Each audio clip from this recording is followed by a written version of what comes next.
Hey everybody, welcome into Clearing the Benches. Today we're going to talk about a potential landing spot for Ottawa Senators forward Vladimir Tarasenko. But before we get to that list, we're going to give a quick shout out to our sponsors over at SunshineGirlsAZ.com. Go on over there and give them a look. They've got a lot of fun shirts. They've got shirts for guys, for gals, for kids. They've got shirts with funny sayings on them. They've got hockey shirts over there. So I'm pretty sure anybody can find something that they're going to like over at SunshineGirlsAZ.com.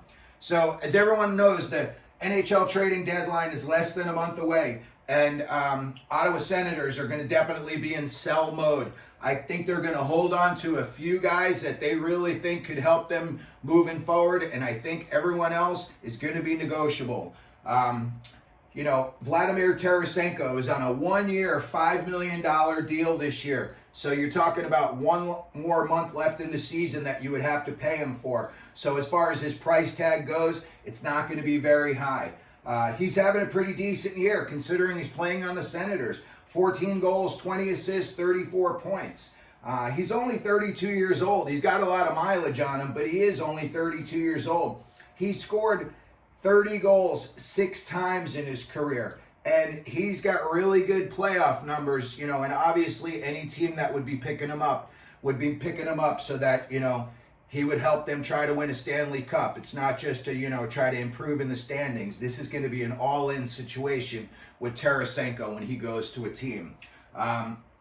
He's played in 97 playoff games, 44 goals, 20 assists. Won the Cup with St. Louis in 2019. So, he's been there, done that. He's seen it all as far as like what it takes to get to the top. And, also he was part of that team. They were dead last at the All-Star break the year that they came back. They hired Berube at the All-Star break and they came back and they won the Cup, just like 6 months later.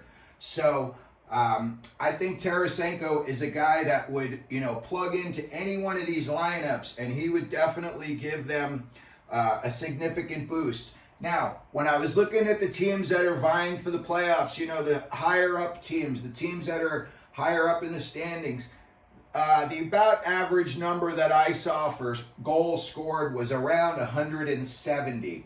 So when I was looking for teams that Tarasenko could potentially go to, I was looking at teams that could use just a little bit more oomph in the offense department, and that's definitely what Tarasenko brings in the playoffs. I looked here, Jersey, they are really going to have to start getting on a heater if they're going to make the playoffs, and I think a guy like Tarasenko who's got no move clauses on them might just look and say, cross them off the list if they're not even in the playoff run.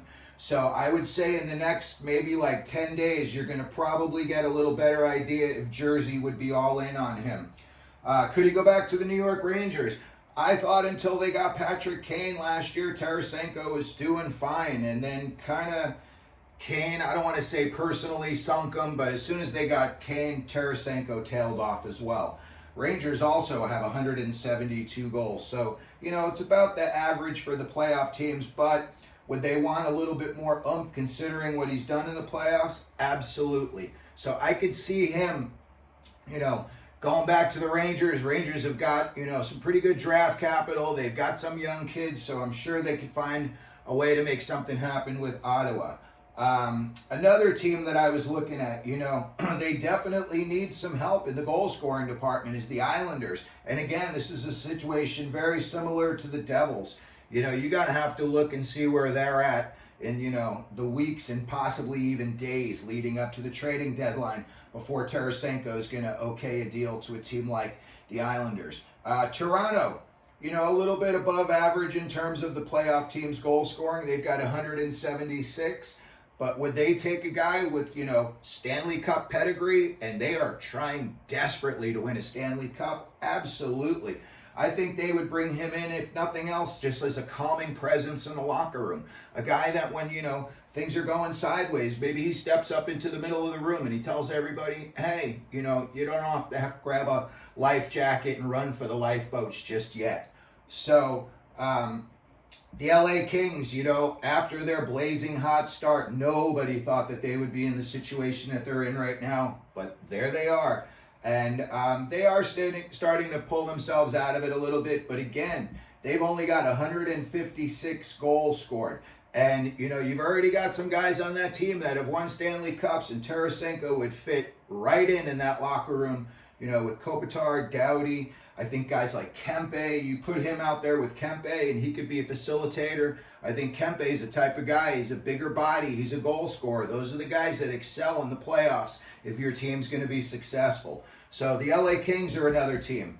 I was looking here surprisingly to see that the Winnipeg Jets have only scored 151 goals this year. I know they just went out and they just got Sean Monahan from Montreal. He's a big body, you know, they're going to use him down the middle. And I'm pretty sure he's going to help them out. Right now, they are, you know, in some rough waters, and they've got to, you know, start bailing the water out of the ship if they're not going to go down and let this whole season just kind of go to waste. So I could see a guy like Tarasenko, if Winnipeg really wanted to go all in, and if they convince, you know, Tarasenko that they've got what it takes to make a deep playoff run, then absolutely I could see a team like Winnipeg, you know, kicking the tires on them. These two teams on the bottom here, I was a little bit surprised to see that they had only scored 167 and 166 goals. For some reason, I thought both of them would be higher up, maybe around the 180 goal mark. Tarasenko would fit in perfectly with both of these teams. They just brought in Corey Perry in Edmonton, and so far, you know, things seem like they're going pretty smooth over there. I could see the same thing happening if Tarasenko went down to Florida. Just a little bit more of an offensive firepower guy, and a guy, again, who's won the Cup. And as close as Florida came last year, you know, a guy like Tarasenko could have been a difference maker had he been on their roster last year. So Florida, for sure, I could see making a call to Ottawa about Tarasenko. Same with Edmonton. You know, despite as many superstars and guys they've got on that lineup, you know, they've only got 166 goals. Again, surprising to me. I would have thought that they had more at this point in the season, but they don't. So I could also see the Edmonton Oilers being a team. Now, if I was the GM on one of these teams and I was hard pressed and I wanted to get Tarasenko really, really bad, I think when it's all said and done, I think a team like LA, you know, they're not exactly thrilled with Arthur Kaliev, and they're not exactly thrilled with the other kid who had the broken wrist, Alex, what's his face? I'm sorry, I can't think of it off the top of my head.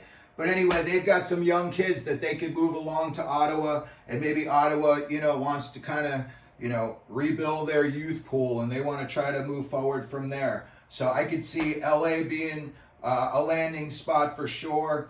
And I think the only other favorite that I would really see, because of the comfort level, I could see him going back to the Rangers. So there you have it. There's where I think, you know, he's going to wind up. If I had to pick one of these two teams, I would say the Rangers would be the team that Tarasenko would probably feel most comfortable going back to. So let me know what you think in the comment section. Let me know where you think Tarasenko might wind up. And if you could, please hit the like button, hit the subscribe button, and don't forget, as we always do here at Clearing the Benches, let them know you're out there.